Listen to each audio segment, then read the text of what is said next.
Life has a way of throwing curveballs when you least expect them. I wasn't always the cautious, overthinking person I am today. Years ago, I was the type of guy who thrived on spontaneity and believed in people's inherent honesty. But as I trudged through my 30s, a few bitter experiences began to chip away at that naive optimism. A broken trust here, a shattered dream there. It all adds up, doesn't it? Fast forward to a little over a year ago, I was navigating through the wreckage of my own marriage, piecing together the events that led to its downfall. It's strange, the clarity hindsight brings. My wife and I had grown distant, and while I suspected something was amiss, I hadn't expected the elaborate deceit that would eventually unfold. But life, as they say, waits for no one. I had to keep moving forward. Everything was a mad rush. Truly, my bosses had just acquired a much smaller company that had recently gone under. I assume they likely got a great deal from the liquidators. Despite our company's recent success and being overwhelmed with work, the management team seemed somewhat frantic to integrate the new acquisition and get things operational as smoothly as possible. To make that happen, a team of us was sent there to reorient the staff and supervise the implementation of our company's systems. In short, it was total pandemonium for a couple of weeks. There was hardly any time to plan, and nearly everything was being done on the fly. Even the upgrade of the newly acquired company's computer network, which wasn't extensive enough, was handled in a rush, with wiring being added on the spot. In a nutshell, the 10 of us were scrambling throughout the day and gathering in the hotel bar most evenings to figure out what needed to happen the next day. None of us lived more than an hour away by train, but we all stayed overnight in town due to those crucial evening meetings. A few of the team managed to go home occasionally to see their spouses and families, but whether anyone could leave depended on the day's events and what was scheduled for the next morning. Anyway, feeling pretty drained, I had been sitting in the hotel bar for about 30 minutes, waiting for the others when she walked in. Sherry was one of the tech specialists, hired from a specialist firm to assist with setting up the computer systems and training the staff. And let me tell you, I was completely taken aback when I realized who had entered the bar. Sherry bore no resemblance to the geeky figure I knew so well, the one who had been teaching the new staff how to use our systems all day. Gone were the baggy sweater, mid-calf skirt, and glasses, replaced by an enticingly short skirt and a perfectly tailored silk blouse. She didn't scan the room like most people would. Instead, Sherry simply took a seat at the bar and ordered a drink. I figured she was waiting for someone, and I couldn't help but wonder which one of my married colleagues was about to break the rules. I quickly got up from my table and moved to the stool next to Sherry. She was one of the tech specialists helping to train our newly acquired team, but tonight she looked completely different. Gone were the baggy clothes, replaced by a sharp silk blouse and a skirt that was anything but modest. When she saw me, there was a flicker of recognition, and her face shifted from annoyance to amusement. She told me she was meeting someone, John, one of the electricians who lived locally. I was surprised since I thought everyone in our company was staying at the same hotel. She winked and explained she liked to keep her personal life separate, especially when it came to work. Apparently, she preferred to keep things quiet and avoid the complications of dating coworkers. I couldn't help but tease her a little, complimenting her for being so clever at hiding her true self in the office. She laughed and admitted that most of the men she trained were more interested in her appearance than her instructions. It was a tactic she had mastered. We joked back and forth for a while, and I mentioned how surprised I was to see her like this. She teased me, saying I had probably been watching her all the way into the bar. I admitted it, how could I not? She was stunning. As we bantered, I tried to keep the mood light, even joking about my own marital status, but Sherry wasn't fazed. She winked again, suggesting that if I ever got tired of married life, I knew where to find her. After about 20 minutes, her date showed up. They left together, and I stayed behind for another drink, waiting for my colleagues. Not long later, I went to the restroom. While I was washing my hands, a man at the urinal next to me made a comment about Sherry, saying she was a pretty girl. I wasn't sure how to respond at first, but he clarified that he was talking about the woman I had been chatting with at the bar. He asked if I was in town for business, and when I said I was, he probed a bit further. After I mentioned I was married, he said something that caught me off guard. Married men should be careful when talking to pretty girls in hotel bars. He seemed to know more than he should. He told me he'd noticed a man in the corner, watching me every night I'd been at the bar. The man would even follow me to the lobby later on, lurking until after midnight. I was confused. unsure whether this guy was just some oddball or if he was trying to warn me about something. He claimed he'd seen the guy use his phone the moment I started talking to Sherry. He asked for my number and promised to explain more soon. I gave him my number, still unsure why, and went back to my seat. A few minutes later, my phone rang. It was the man from the restroom. He told me to sit tight and listen closely. His story was unbelievable. He explained that while on a business trip, he'd struck up a conversation with a young woman at a hotel bar. She'd shared that she was hiding from her abusive ex-husband, who had been lurking outside the hotel. The whole story sounded strange, but something about it felt real. My new acquaintance hadn't realized that sitting at the bar wasn't exactly the best place for her to hide. If he'd been paying closer attention, he might have noticed that a darker, more secluded corner would have made more sense. But captivated by her beauty and the story she spun, he bought into her tale without question. She pointed out marks on her face and arms that made it seem like someone had recently hurt her, and he immediately believed her. Then, without warning, she claimed her husband was about to enter the bar and rushed out the back door. Fearing for her safety, he followed her and found her hiding in a hallway alcove.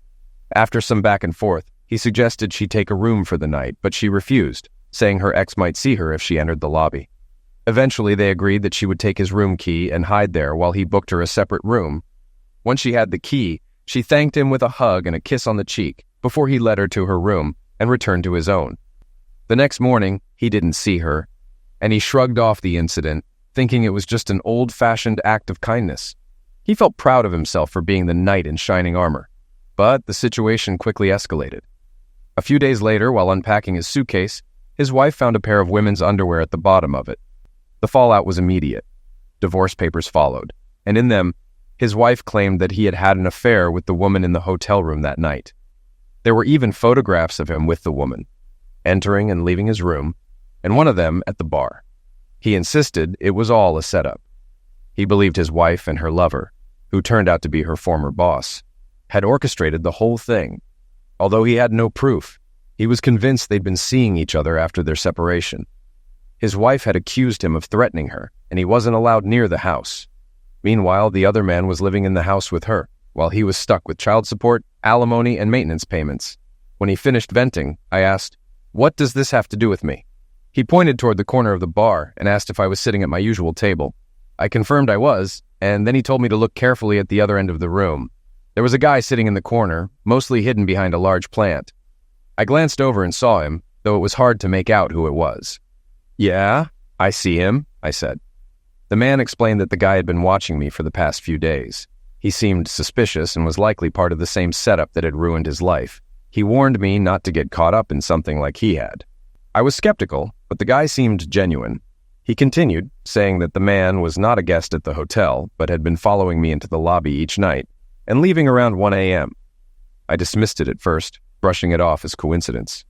"It must just be a coincidence that we've been arriving around the same time," I said. "No," he insisted.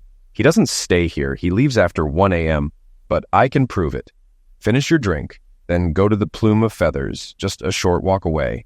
I'll bet he'll follow you inside. Stand at the bar and you'll be able to spot him in the mirror." I was confused, but intrigued. There was no way I was being watched, but something about the whole situation felt off. I told the guys I'd be back soon as I stepped out of the hotel, but halfway to the Plume of Feathers, doubts started creeping in. It felt like I might be walking right into some trap. The area was nearly deserted, and I couldn't shake the feeling that something wasn't right. I reached the pub safely, ordered a pint, and sure enough, the guy who'd been trailing me in the hotel appeared. He bought a drink, then sat at the far end of the bar, clearly positioning himself to watch me. A couple of minutes later, my phone rang. The voice on the other end was familiar. "Was I right?" he asked. I confirmed, yeah, he's at the end of the bar, trying not to look obvious. "Are you going to do something about it?" I didn't have a clue. "I'm not sure. What if he's planning something?" "He's not your typical thug. He's probably a college kid moonlighting for some shady PI agency. He doesn't know how to follow someone without being noticed." I agreed, but it didn't make sense. I'd never even seen him before, and this was my first time out in a while. The man on the phone was right about one thing. I wasn't the kind of guy who'd be constantly checking over my shoulder. But my red-headed colleague, he was always scanning the room, and I thought maybe he was who Sherry had come to meet. Finishing my drink, I took a winding route back to the hotel, hoping it looked like I was just out for a stroll by the river. When I got back, the guys were curious but didn't press me. We spent the rest of the evening discussing work, as if nothing had happened. Later, as I walked back to my room, I saw someone again, lurking behind the plant in the lobby. The next afternoon, my new friend called again. "You still okay?" he asked. "Yeah, but I can't figure out why he's following me." He paused, then said, "Want to know the truth?" "Yeah, and if my wife's behind this, I'm going to be furious." He promised to dig into it. There were a couple of other divorced guys working at his office, and they had a plan to confront the guy without tipping him off. Later that evening, I took a different route to the river, passing through a dark alley. I was half worried I might be walking into something dangerous. But then, I caught sight of two figures in the shadows. One of them whispered, "Keep going, he's about 50 yards behind you." I continued walking, trying to keep my cool, and nothing else happened until I made my way to my room again. The guy was still behind the plant, just like before. At midnight, my phone buzzed again. It was my friend. It worked, but you're not going to believe this. "He talked?" I asked, already dreading what I might hear. "Oh yeah, and what he said, you won't believe it. He's following you every night because he's working for a local detective agency." "So what's the deal?" "It's not about you, really. They want to know which train you take. If you go north, he's done for the night. But if you go south, he's supposed to call someone immediately." I froze. "South? I live on the south coast." The guy on the phone continued, "Right, but why would you take a train going north?" "My sister lives up that way, about a half hour from here," I explained, my gut sinking. The man's tone changed. "That's bad news. Do you want the number he's supposed to call?" "Yeah, text it to me. I'll send it as soon as we hang up. What are you going to do?" "I'm going to see my sister tomorrow night," I said, already planning. "Need any backup?" he asked. "That would be great. I have no idea what I'm walking into." "Text me the train time and we'll meet you at the next station. My friends will be with me, but don't acknowledge them. They're strangers to you. It's safer that way." "Really? Why?" "They're ex-husbands, and they don't mind taking care of business. Just give them a nod, and they'll handle whatever comes up." I wasn't sure what he meant by handle, but I got the picture. There were CCTV cameras everywhere now, and it seemed like they were ready to make sure everything went smoothly, no matter what. I didn't recognize the number my tail was supposed to contact, and given it was a mobile, it was probably untraceable anyway. The next evening, after taking a northbound train, I switched to a southbound one. My friend joined me one station down the line, telling me the kid had watched me board the northbound train before leaving the station to likely call it an early night. We didn't see the two dark figures I'd passed in the alley the night before, and my friend didn't mention them. We talked about what I might find when I got home, considering that my wife hadn't mentioned plans to go out. It seemed likely she was expecting someone. I recalled a phone call earlier that week, during which Constance had seemed distracted. She'd told me she was watching TV with the sound off, following the subtitles. It had seemed reasonable at the time, but now I was second-guessing everything, especially after hearing some strange background noise. I'd even heard her giggle, which I assumed was from a soap opera, but now I wasn't so sure. When we arrived at my home station, my friend reassured me, "Don't worry, they're already here. They came by car earlier."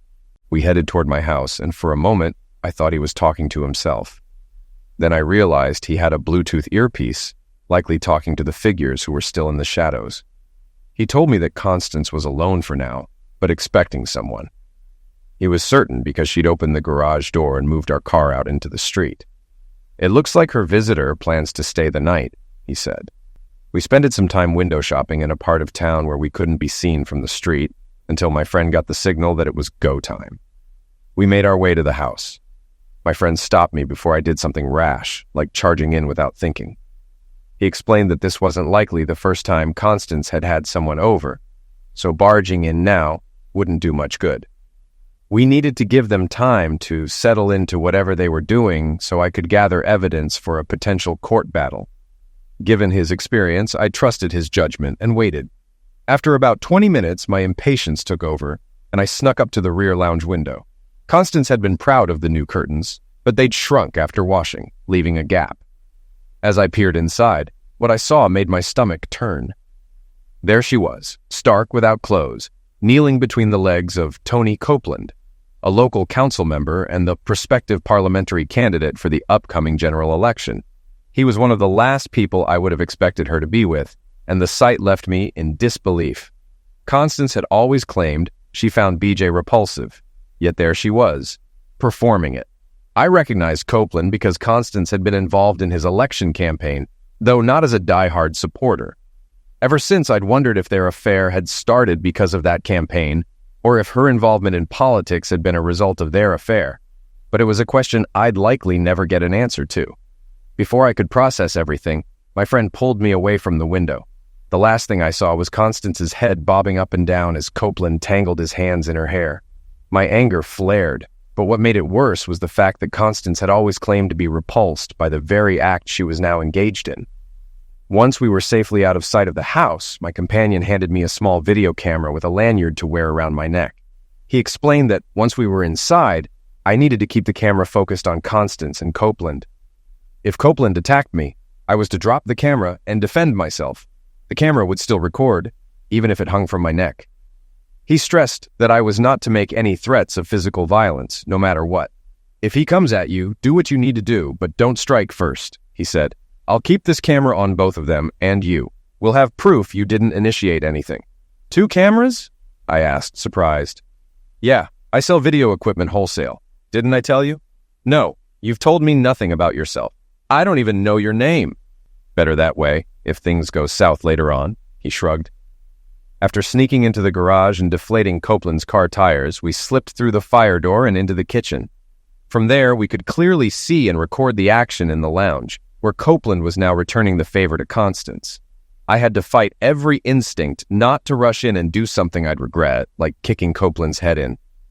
But my companion reminded me that violent actions would only hurt my case in the long run. He warned that getting arrested would be far worse than waiting to gather evidence. Somehow, Constance didn't notice us filming from the kitchen. As we watched, Copeland grew impatient and climbed on top of Constance despite her protests.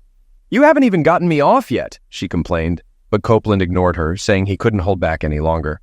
Their conversation made no sense, with Copeland intermittently calling her a freaking witch, and Constance repeatedly yelling, "Oh, screw." It was jarring to hear Constance, who'd never used such language before, especially during our own intimate moments. Then, a phone on the coffee table began ringing, and Copeland paused, glancing at it briefly before tossing Constance onto the couch, pulling her on top and answering the call. To my surprise, Constance didn't stop. She continued moving on top of him as he spoke. As Copeland answered, Constance gazed at herself in the mirror on the wall. Oddly, it seemed she was staring directly at me and my companion through the reflection. My stomach turned. Copeland's conversation got heated. "How did you get this number?" he barked into the phone. "I'm not making any statement to you or your paper." The conversation became increasingly absurd. Copeland grew defensive. "If you publish any of this, I'll have your job for you," he threatened. Constance froze, her eyes fixed on him, and then she looked back at the mirror, her expression changing. She wailed, "Steve, oh God, no, Steve!" The sound of her voice seemed to snap Copeland out of his mood. He shifted and saw us standing in the reflection. Panic flashed in his eyes. In an instant, he shoved Constance off him so violently that she crashed into the coffee table, knocking herself unconscious in the process. In that moment, I could see real fear in Copeland's eyes. He knew the game was up. I'm not sure if he hung up the phone or not, but the damage had already been done. I've never seen anyone get dressed so fast. Copeland pulled on his pants, found his jacket, and threw it on. My companion nudged me further into the living room, keeping the camera on Copeland as he rushed to leave. Later, I realized he'd moved us out of the kitchen to clear the way for Copeland to escape to the garage. With shoes in one hand and his underwear in the other, Copeland bolted toward the garage. I could hear him yell, "You bastards!" My companion told me to focus the camera on Constance while he followed Copeland. From the way Copeland was shouting, I figured he had discovered all 4 of his tires were flat. I heard the garage door open, and Copeland tried to drive off. Meanwhile, I moved to check on Constance, who had regained consciousness but immediately fainted again, hitting her head hard on the floor. It wasn't her night, to say the least. I knew I needed to get medical help, so I called 911 while still filming her. They told me an ambulance, and the police were already on their way, and I could hear sirens in the distance as I hung up. As I filmed, a paramedic rushed in, and my companion quietly urged me to leave. He slipped a pair of sunglasses on me and put a large hat on my head, pulling it down low. I had no idea where he'd gotten either, but he was wearing the same thing. We exited through the garage to find a TV crew and reporters waiting. Questions flew at us as my companion led me to a taxi. A man stepped in between us and the reporters, repeating, "My client has no statement to make." On the ride to the station, I turned to my companion. "So, was everything you told me a lie?" "No," he replied. "My wife set me up. Her lawyer was a jerk. You met him tonight. As for Copeland, last week a buddy of mine who runs a PI business told me Copeland had hired him to watch you. My friend didn't like the job, but he passed along the info that Copeland was interested in what you were up to. It was pretty clear what he was after once I put the pieces together." "And the press?" "Yeah, sorry about that. I wanted to end Copeland's political career. Hopefully this will also hurt his legal business. Once the media gets a hold of his past, they'll forget about you and your wife. There's plenty of dirt on him." While on the train heading north, my companion filled me in. Constance had a hairline fracture from when she hit the floor, but she was stable. He also asked if I wanted anything done to Copeland once the police finished with him. "Why?" I asked. "Well," he grinned, "Copeland found out it's hard to drive with 4 flat tires. He crashed into a few parked cars before ending up in a shop window. Last I heard, the police carted him off in a van." He was still in contact with people at the scene. Copeland had attempted to drive away, but his car hit the TV crew's van and a few parked cars before colliding with a truck, which shoved him into a store window. "I wish I'd seen it," I muttered. Later, news reports revealed Copeland had panicked when he saw the media outside. He jumped in his car and tried to escape, but with 4 flat tires, it didn't go well. He crashed into multiple cars before ending up in a storefront. The media coverage focused on his attempts to flee, but it wasn't long before they shifted their attention to the more scandalous aspects of his life. On the train ride, my companion said that night would likely be the last time we saw each other. He apologized for the publicity, but needed something big to make the media move. Months later, I would finally understand what he meant. As our train crossed a bridge, he tossed his mobile phone out the window. "You can't reach me anymore," he said. "Keep the camera. I've got plenty more." I looked at him, confused. "What about the footage?" "It's all there on the chip. I might need it later, but your wife's face will stay out of the press. Trust me." "Who cares?" I muttered. "You do, my friend," he replied. "No man likes to see his wife's secrets spread all over the news. It's not good for the ego. It's just human nature." My companion got off the train a few stops before I did. He apologized again for the media attention and any possible fallout I might face, promising to try to minimize it, but leaving the specifics vague. Before he left, he handed me a business card for the solicitor who had been outside my house. He assured me the lawyer was trustworthy and suggested I use him if I decided to divorce and for any future legal matters. Then, as the train pulled out, that was the last time I saw him in person. However, I would hear from him again, though not directly, and see his face once more. When I arrived at my hotel, the night receptionist handed me an urgent parcel. I took it with me to the bar, planning to drown my stress in a drink. Inside the package was the original packaging for the small video camera now in my pocket, and a note instructing me not to get drunk. I was to go to my room and back up the footage on my laptop, making multiple copies and keeping the originals in different places. After downing my drink, I followed the note's instructions, copying the footage to a DVD and sending a copy to my sister while also storing one in the hotel safe. I only had a couple of blank DVDs, so I made just 2 extra copies. Curiosity led me to watch the video again before I tried to sleep. But sleep didn't come easily. The next morning, I probably looked like a wreck, and everyone at the office avoided me. Around mid-morning, 2 plainclothes officers arrived and asked to speak with me privately. They told me there was some controversy over how Constance had ended up with a fractured skull. Just a hairline fracture, but still troubling. They hinted that someone had suggested I had been violent with her, though they didn't name names. It wasn't hard to guess who they meant. I showed them the video and offered them a copy. They initially asked for the original, but I refused to give it up. They settled for a DVD copy, which I made while they waited, and we chatted while the laptop burned the disc. They seemed curious about my mysterious friend, but the video cleared me of any wrongdoing. They even mentioned that Copeland might face charges for how roughly he had pushed Constance. They hinted at his less than squeaky clean reputation and advised me to watch my back, especially since Copeland was a powerful solicitor. When I mentioned Copeland's affairs, they laughed, agreeing that he was involved in much more than just cheating. They said he was unofficially on many officers' radar. They also noted that my calm attitude was unusual, but I explained that after everything had gone to hell, all you could do was laugh. It threw people off. They smiled and shook my hand before leaving. Later, I found a working phone booth and called the solicitor. He had been expecting my call and asked if I wanted to start the divorce process immediately. I told him I had no choice if I wanted to maintain any dignity. He said he'd get things started and asked if one of his staff could visit me later that day to take my and Constance's personal details. When I asked about paying him, he assured me that was already taken care of. He hinted that someone I knew, someone wealthy and not entirely legal, would be footing the bill for everything. That evening, the crew was waiting for me in the hotel bar, eager to hear about the events from the night before. By then, they'd already seen the newspapers. It was strange, though, how I hadn't seen any papers around the office that morning. Just hours before, they had been all over the place. I gave them a quick rundown. I came home and caught Constance in bed with Tony Copeland. They asked about the press coverage, but I honestly had no idea how it had all blown up. I wasn't involved in any of it, and I made sure they knew that. Around 9 p.m., my new solicitor's assistant, a sharp but stunning woman named Miss Clarkson, arrived at the hotel. We went to the library for privacy. She wasted no time getting into business. First, she told me she had already spoken with Constance and advised her to get her own lawyer once she was out of the hospital. "Your wife doesn't want a divorce, you know?" she added. I showed her the text Constance had sent me that day as proof of her mixed signals.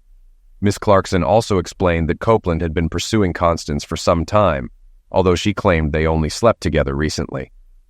"In my experience," she said, "people are often less than truthful when it suits them." I pointed out that Copeland wouldn't have had someone tailing me unless he thought he'd get a chance with Constance. She corrected me, saying screw was probably the word I meant to use. I laughed and told her to call me Steve. She insisted on calling me Mr. Marshall, though, citing her formalities. She quickly got to work, pulling out a sheet of questions, already filled out with most of the answers. Constance and I's full names, wedding details, and the value of our house were all listed, except for the details of our bank accounts and savings, which I couldn't recall. Then she handed me a contract to sign, granting her firm the authority to handle my divorce and any related legal matters. Before she left, she suggested I call Constance. I made it clear that I had no intention of forgiving her, but I agreed to reach out. She also mentioned that Constance would be staying at her sister June's place. "The press is staking out your house," she said. "You might want to stay somewhere else this weekend." She added that my employer was keeping my whereabouts vague, though I wondered who had arranged that. After Miss Clarkson left, the guys at the bar were eager to know about my visitor. They were taken aback that a solicitor's assistant had shown up at such a late hour, and they started questioning how much all this legal help was going to cost. I called June, Constance's sister. The conversation was short. She apologized for what had happened and hoped we could remain friends. Then she went to get Constance, calling her the silly daft cow as she left the room, pretty much summing up her feelings on the situation. A year later, I ran into June again while on my honeymoon in Malta, but that's another story.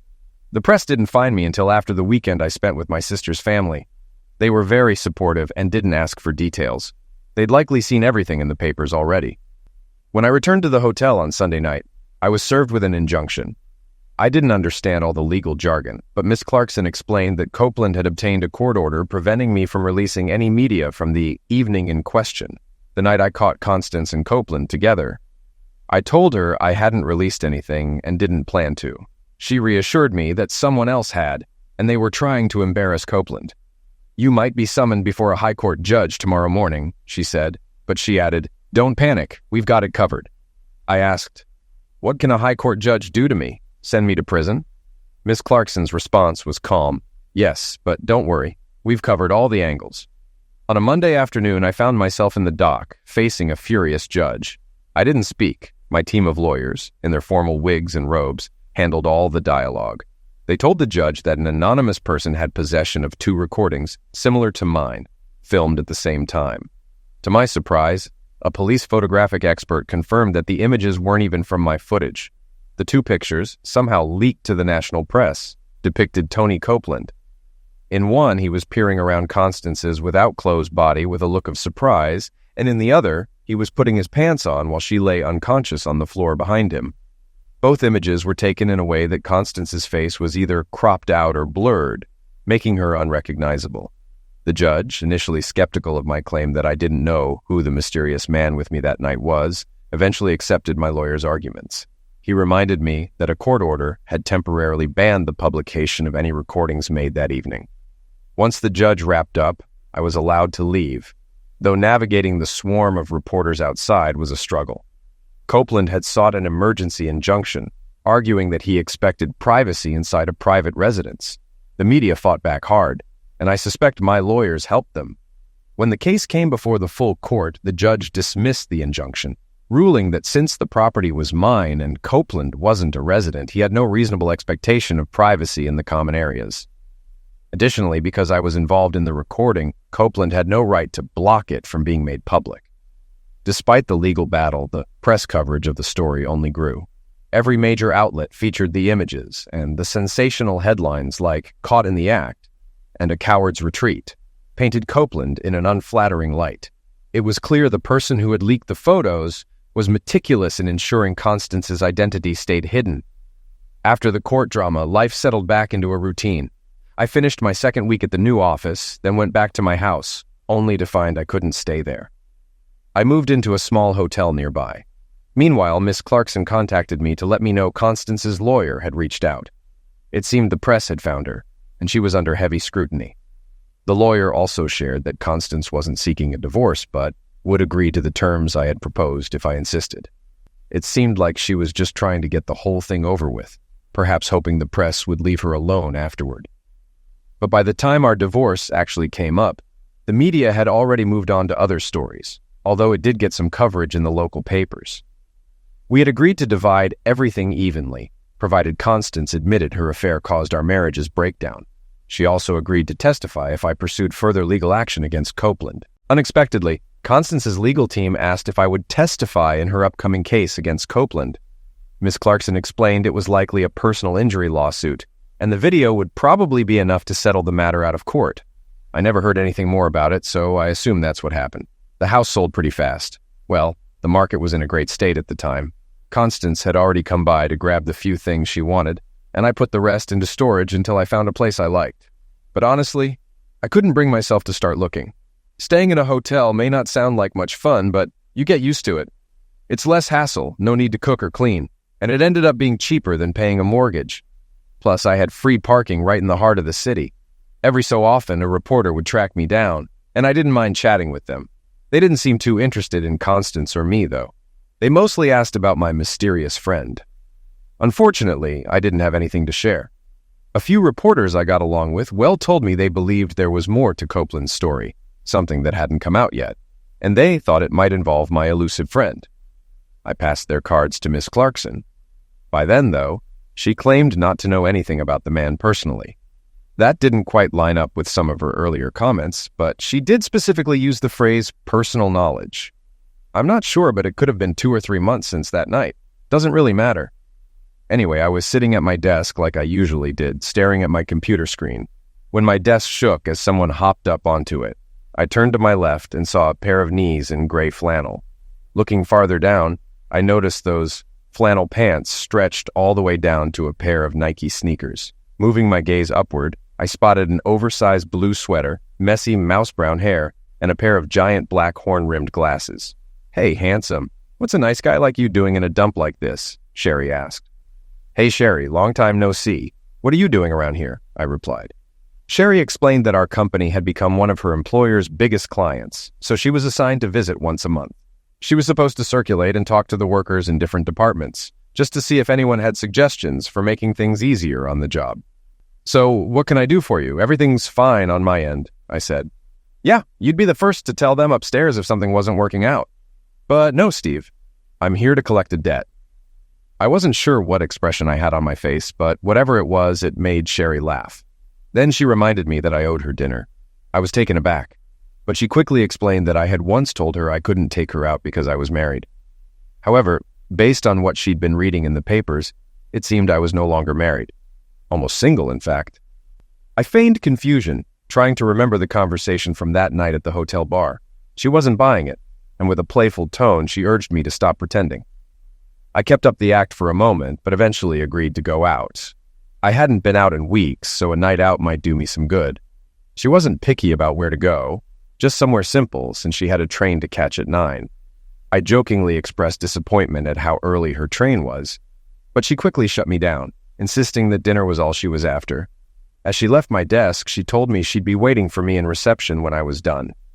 I watched her grin before she walked off, and for a moment, I couldn't help but appreciate her confidence. When I finally stepped off the elevator, I saw Sherry right away.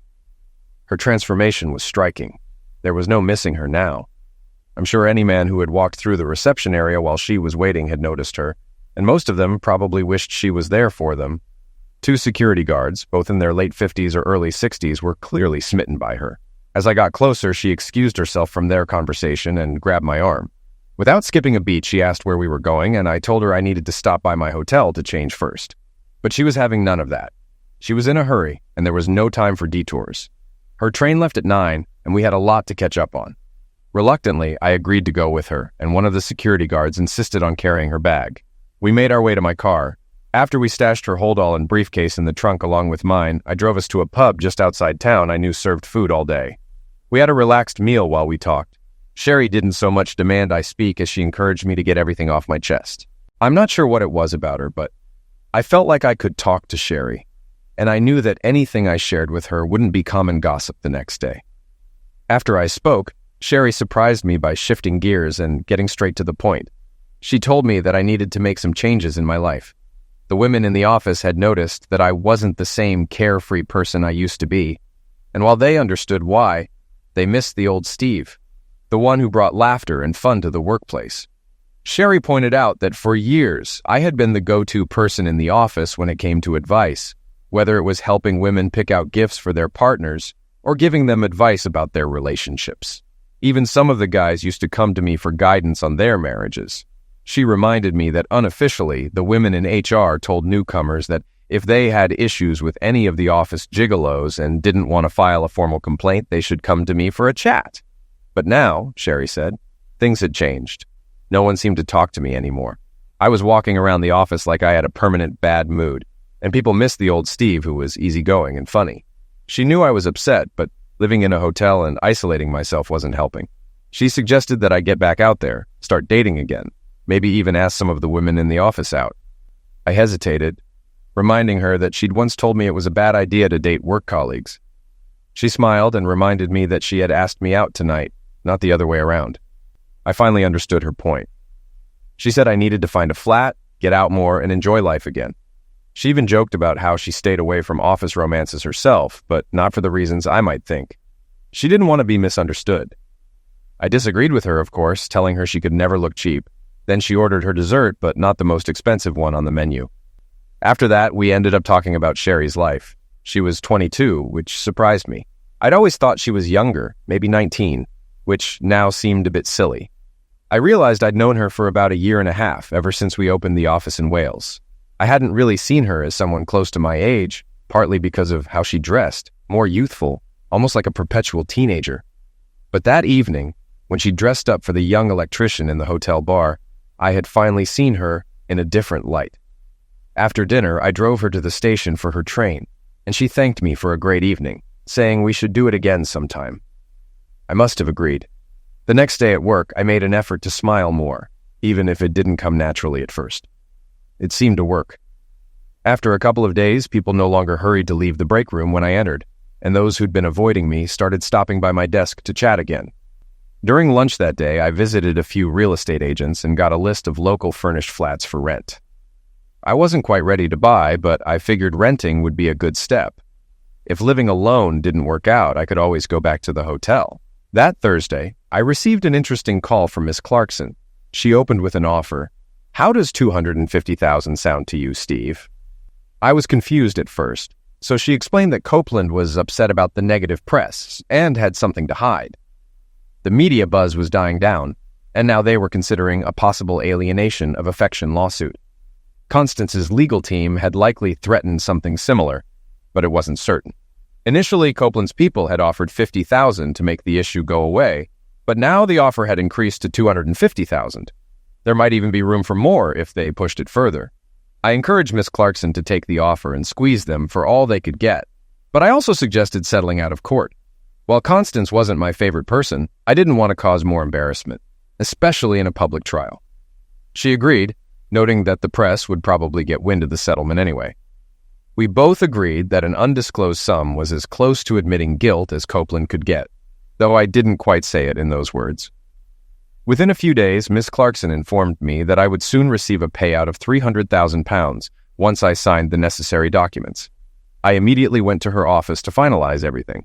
While I was there, she casually mentioned that Constance was likely planning to buy a new house, likely with cash. Miss Clarkson wasn't entirely sure what Constance had used to back her case against Copeland, but she suspected it was some sort of personal injury claim. About a week later, I found myself moving into a pretty decent apartment. Although it was farther from the office, the benefit of free parking made it worthwhile, as spaces were scarce in the area. The apartment was a one-bedroom unit with a spacious living and dining area. The kitchenette was surprisingly well equipped, and the washer and dryer were conveniently placed in the bathroom, but it was big enough that they didn't really stand out. Whether it was the money Copeland had deposited into my account or just taking Sherry's advice to heart, by the end of the month, I was feeling much better. I even started joining some of the guys for a drink after work now and then.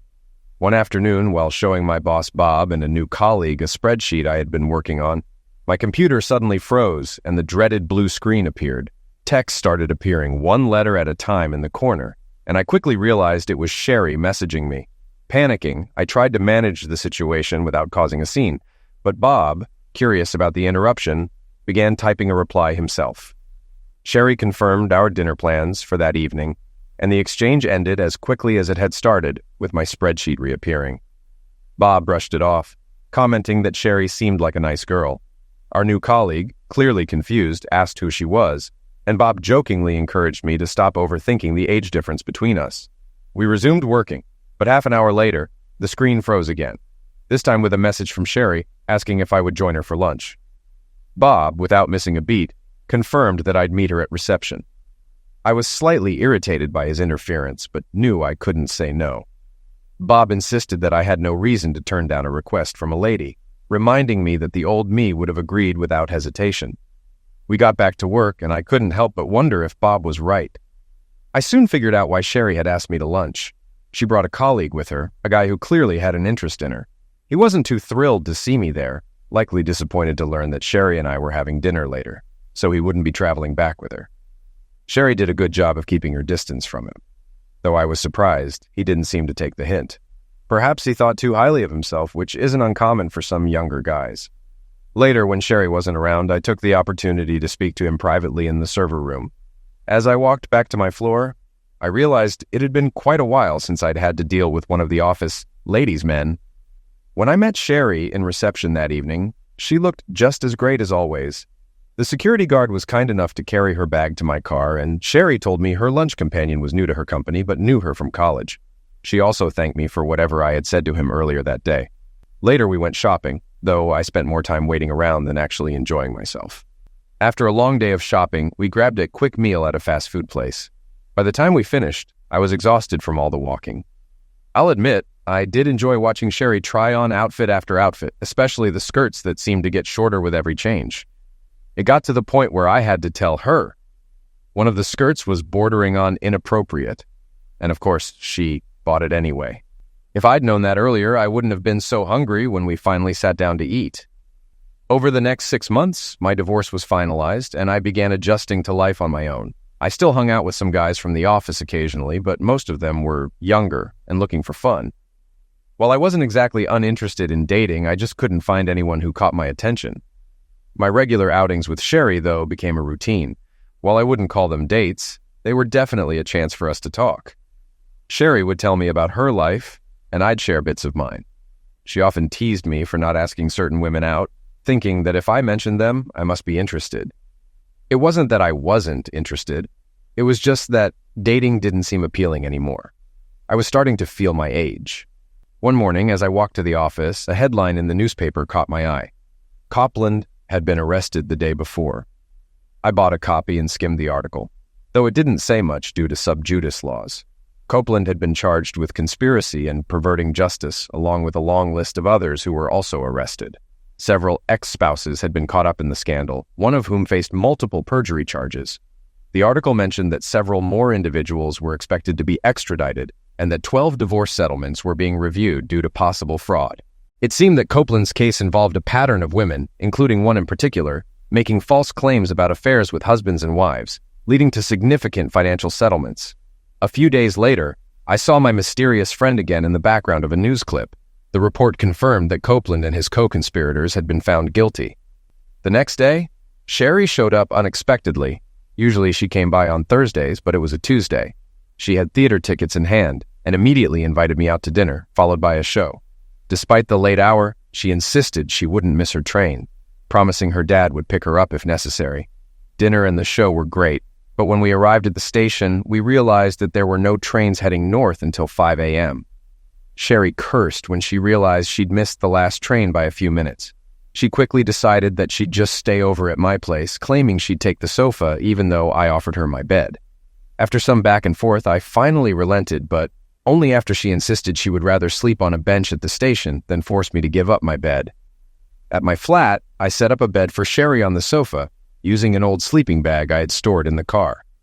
While the dryer warmed it up, we had some tea, and Sherry took a more thorough look around my place. After her shower, we briefly argued again about who would sleep where. But eventually, Sherry put her foot down, threatening to return to the station if I didn't let her sleep on the sofa. After I showered and said goodnight, I went to my bedroom. Sometime in the night, I woke to find someone gently blowing in my ear. I called out, thinking it was Sherry. She responded, and I realized she had somehow ended up in my bed. I asked if she was sure about being in the wrong bed, but she just teased me about our age difference. She jokingly mentioned starting our married life on the wrong foot if I kept bringing it up. I didn't say anything more, but it was clear this was a new and unexpected turn in our relationship. It wasn't exactly a shock when Sherry didn't rush off to catch an early train the next morning. By then, I had figured out that she had planned everything with surprising efficiency. As we walked to the office, she explained that she was in town for 4 days, training a new intake of staff in the accounts department. In fact, she didn't leave until Sunday evening, and during that time, she mentioned there was an opening in her company for a position that would have someone assigned to work with me part-time. It's not full-time, she clarified. Just 3 days a week, and the hours are flexible. Perfect for juggling school runs and that sort of thing. Kids? I blurted, shocked. Of course!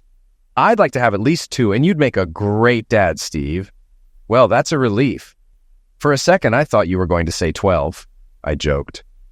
That's what I love about you, she replied. You always see the funny side of things.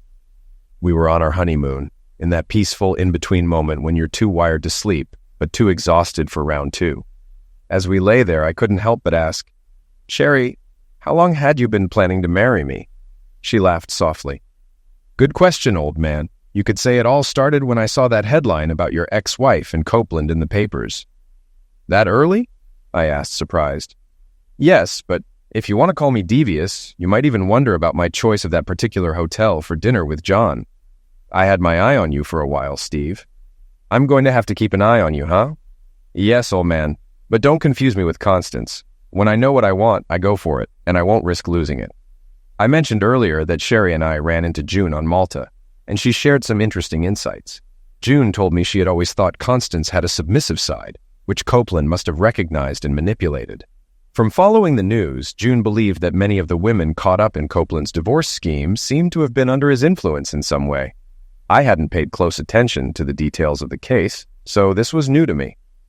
Whatever it was, June continued, Copeland sure knew how to twist these women around his finger. But Constance sued him, didn't she?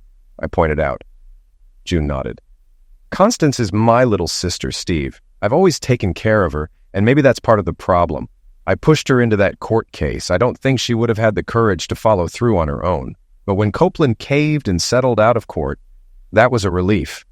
I'm not sure how Constance would have handled facing him in court. By the way, is that your new wife? June asked, smiling as she looked at Sherry. Yes, it is. Sherry chased me down and caught me, I replied with a grin.